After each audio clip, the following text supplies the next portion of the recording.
I have a Gumby cat in mind. Her name is Jenny Anydots. Welcome to Watch Mojo, and today we're counting down our picks for those movies that are truly difficult to sit through in their entirety, either due to terrible quality, the cringe factor, disturbing content, or even just being plain old boring.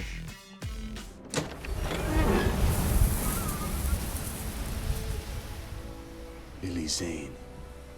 It's been years. Number 20, The Emoji Movie. The Emoji Movie is classified as an animated comedy. Well, that's half right. This film is definitely animated, we aren't arguing with that. But comedy, that's pushing the definition of the term. Mary, I think we're being followed, but don't overreact. Unless that term refers to the hysterical amount of obvious and cringe product placements, because in that case, the Emoji Movie was perfect. But if we're talking actual funny stuff, allow us to quote Alonzo Duralde of The Rap, who called the film soul-crushing. Why do they call this Dropbox anyway? Oh, this is why! I see that now! If there was an unwatchable emoji, that's the one we would be using right now. Number 19, Collateral Beauty. How could a movie starring Will Smith, Edward Norton, Keira Knightley, Kate Winslet, and Helen Mirren be unwatchable? It's not easy, but 2016's Collateral Beauty managed to do it. I don't care about time. This is a prison sentence! I don't want your gift! After tragedy strikes Will Smith's character, he writes letters to love, time, and death in an attempt to find answers and an understanding of the universe. This could either be deep and powerful or emotionally manipulative. Guess which one it was? Well, what if I get a restraining order? Well, I don't think you're going to be able to do that. Well, I'll get Mom to pay for it. Well, for your information, they're free. Well, then I'll get you to pay for it. Sitting through Collateral Beauty means feeling the obvious and superficial jerking of your tears. We love a good movie cry as much as the next person, but we don't when it feels like it's being forced out of us to cover up poor writing. Number 18, The Snowman. With Michael Fassbender in the lead role and promising source material, The Snowman could have been 100% watchable. This psychological thriller is about a police inspector chasing a serial killer who leaves snowmen at his crime scenes. Sounds simple enough, right? Wrong!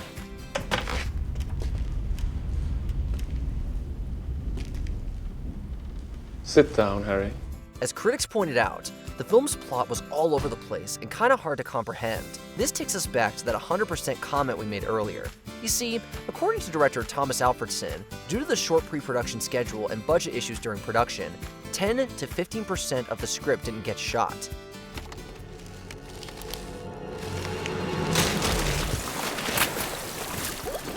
Number 17, Fantastic Four. To some, superhero movies are like pizza. Even the bad ones are still pretty good. But we have yet to experience a pizza we didn't finish.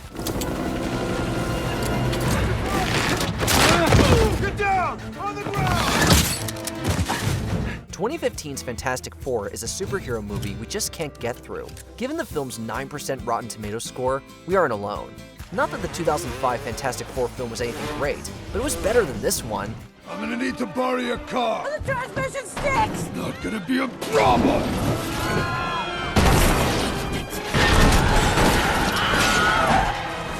Acting, directing, editing, the 2015 reboot failed on all levels. Let's hope the planned reboot finally puts the Fantastic back into Fantastic Four. In any case, it doesn't get worse than this. How about the big brain and its neurons? How about the big brain and her neurons? How about two guys, a girl, and the thing that nobody wanted? Number 16, 1,000 Words. We could use 1,000 words to tell you why this 2012 film is utterly unwatchable, but all we need is one: unfunny. The authors have marketing commitments to this project. No, thank you, Giacomo Atkins. But I really don't see any reason why we shouldn't go ahead and sign this right now so we can all move forward together as one professional team. Given his early work, we don't use the word unfunny lightly about anything Eddie Murphy does, but when it comes to 1,000 words, it's unwatchably true. To be fair, the uber-talented actor and comedian isn't working with anything here. Not to mention the fact that the film is all about Murphy having to stop talking, thus taking away the man's greatest comedic strength. Venti triple shot iced latte. Extra milk? Number 15, Soulman. A white student pretends to be black to get a scholarship to university. Are you cringing yet? Okay, so I misplaced my license. What the hell are you gonna do, arrest me? Okay, wait for it. To complete his ruse, the guy uses a massive amount of tanning pills to look darker. Let the cringing begin!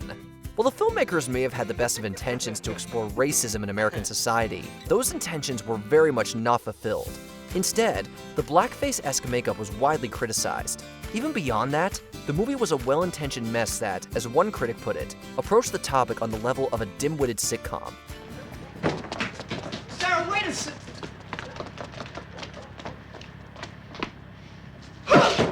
Number 14, Gotti.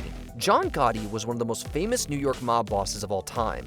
His life was filled with drama, crime, and intrigue, perfect for a Hollywood movie. However, when it comes to the 2018 biopic about the man, well, let's just say it should have been whacked before it ever saw the light of day. What are you talking about? We've been doing this for 20 years. Let me ask you something. You gonna put these good people in jail because they're proud of the country? Is that right? The film went through years of development with multiple directors coming on and getting out. Maybe they read the script and jumped ship since the writing was a main point of contention for many critics.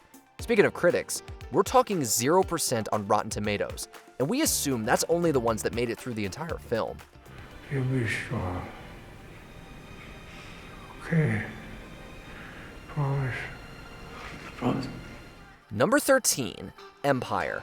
Andy Warhol is a pop art god and one of the most influential artists of the 20th century. However, his 1965 film Empire had to make this list. Not because it wasn't an avant-garde masterpiece that explored our concepts of time, but because it is 8 hours and 5 minutes long. Yep, that's right. The film is a slow-mo view of the Empire State Building for 8 hours and 5 minutes. We're not sure if Warhol intended for people to sit there for all 29,100 seconds, but let us know if you could. Number 12, The Love Guru. From Wayne's World to Austin Powers to Shrek, Mike Myers had an amazing run of comedic success in the 90s and early aughts. Then in 2008 came The Love Guru, one of the most unfunny comedies of the century so far.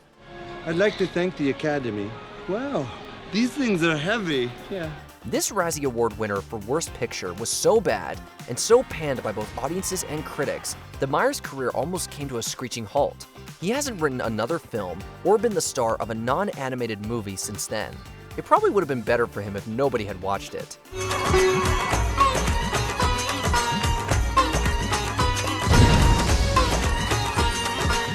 Number 11, Gumo. Harmony Korine burst onto the scene with his script for the controversial coming-of-age film Kids in 1995. For his next film, he wrote the screenplay and got behind the camera to direct. That movie was Gumo, an experimental and disturbing film about, well, that's hard to say. Hold your shoulders in. You miss your dad? I do. Come on, hold that tummy in. The movie incorporates vignette and non-narrative storytelling, along with graphic content to make for a very different movie, one that people generally have strong emotions about. They love it or they hate it, with more falling into the latter category, and many of those probably finding it unwatchable as well.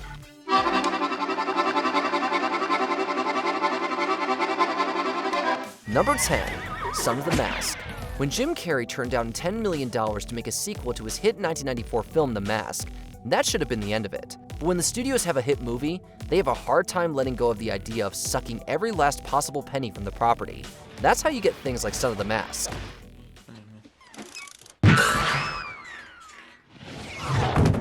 Instead of Jim Carrey, you have Jamie Kennedy. Instead of top-notch physical comedy, you have an over-reliance on special effects. Instead of a lot of laughs, you have very, very, very few. Richard Roeper called it the closest he'd come to walking out halfway through the film. Agreed. That was such a good show! Number 9, Alone in the Dark. Director Uwe Boll made a name for himself in the 2000s.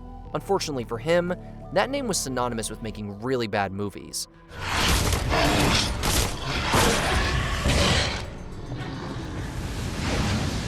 Often adaptations of video games, the gold standard people always point to is Alone in the Dark.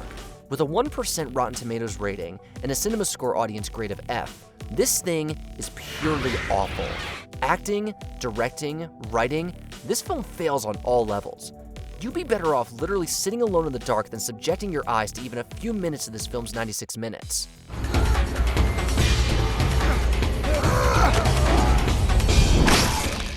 Number 8, Zoolander II. Hey, if you're looking for celebrity cameos, then Zoolander II might be one of the most watchable movies of all time. The problem is that a celebrity's presence alone isn't automatically funny. You have to write them jokes!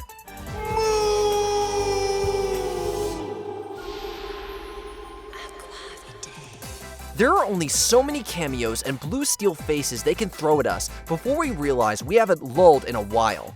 Sure, living up to the audience's expectations after the first film was going to be hard, but you know what you do if you can't make a good sequel? Just don't make it! Everybody loves you guys again. Did you hear that? We did it! Number 7, Titicut Folies. While the term unwatchable is generally associated with a bad product, that isn't always the case, as with the 1967 documentary Titicut Folies.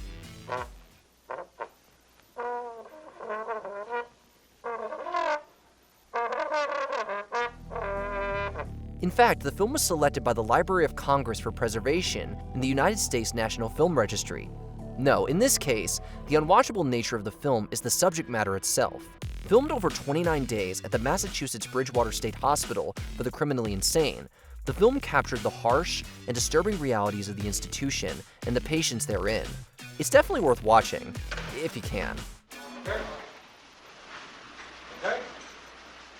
All right. Go ahead. Bye. Number 6, Salo, or The 120 Days of Sodom. Salo, or The 120 Days of Sodom, was Italian director Pier Paolo Pasolini's final film, and undoubtedly his most controversial. And I don't want to rob you of that pleasure. Well, the theme of the stories we have heard today suggests to me that we should change or amend the rules we have accepted. To some, it's a masterpiece. To others, it's disturbing, repugnant, and to quote the TV Guide review, nearly unwatchable. Loosely based on a novel by Marquis de Sade, the film sets itself in World War II Italy, where a bunch of rich libertines kidnap teenagers and torture them. We don't need to say any more for you to understand how this one could be hard to watch, do we? Oh yes, obviously our hero knew not only Nietzsche, but Huysmans as well, as you will soon understand, I assure you. Number 5, Catwoman. 2004's Catwoman won more awards than many other superhero films. Unfortunately, they were Golden Raspberry Awards, and of the film's 7 nominations, it won Worst Picture, Worst Actress for Halle Berry, Worst Director, and Worst Screenplay. You hear that? It's called silence. If by some miracle you make it through the first part of the movie, just wait until Barry and Benjamin Bratt play basketball. The downright ridiculousness of that one-on-one scene will have you saying enough is enough. You'd think that maybe this is one of those so bad it's good movies, but no, it's just so bad, it's bad. And unwatchable.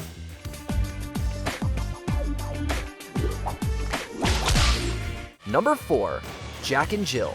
Adam Sandler is an enigma. While he has made some of the funniest movies we've seen, he's also made a bunch that are downright unwatchable. Case in point, Jack and Jill. You have a panic button? Yeah, and we'll soon find out where we are, huh? Basically, the joke here is that Sandler is playing both twin siblings, Jack and Jill. And that's it. This is a one-joke movie, and that one joke isn't very funny to begin with. Okay, yes, it does have Al Pacino in it, and he, as always, is worth watching. However, even the great Pacino can only save the film for so long before the unfunny and unwatchableness of it becomes overwhelming. Your tears! Prepare to do battle. Oh my God. Number 3, The Last Airbender. In 2007, it was announced that M. Night Shyamalan had signed on to make 3 live-action films based on the animated series, Avatar: The Last Airbender. Maybe it's safer if I go on foot. Hold on, we know what you're thinking. Didn't they make only one movie? Yes, they did. And you know why. Because the one they made was so terrible, they canceled the plans for the other 2. Shyamalan took a beloved property with an interesting, deep, and exciting world and made it, well, really boring. If you're a fan of the series, you'll hate it knowing what could have been. If you've never seen the show, you'll just hate it. Either way, making it through this one is harder than bending the air.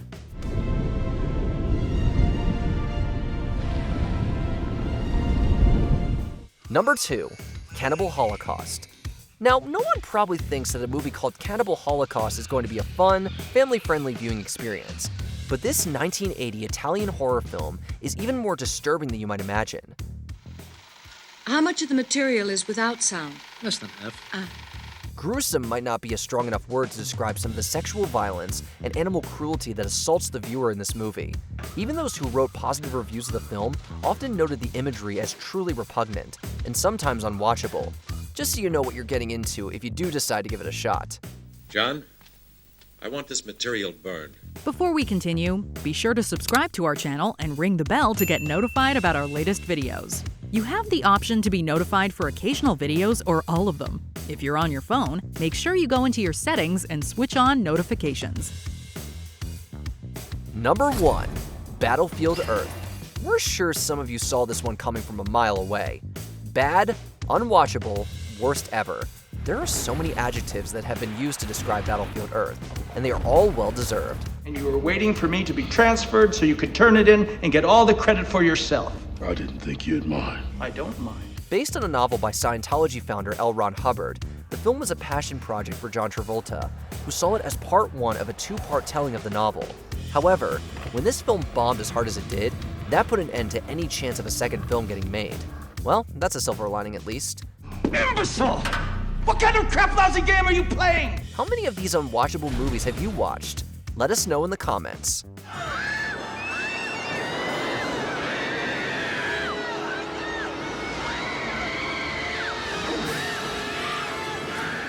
Did you enjoy this video? Check out these other clips from WatchMojo, and be sure to subscribe and ring the bell to be notified about our latest videos.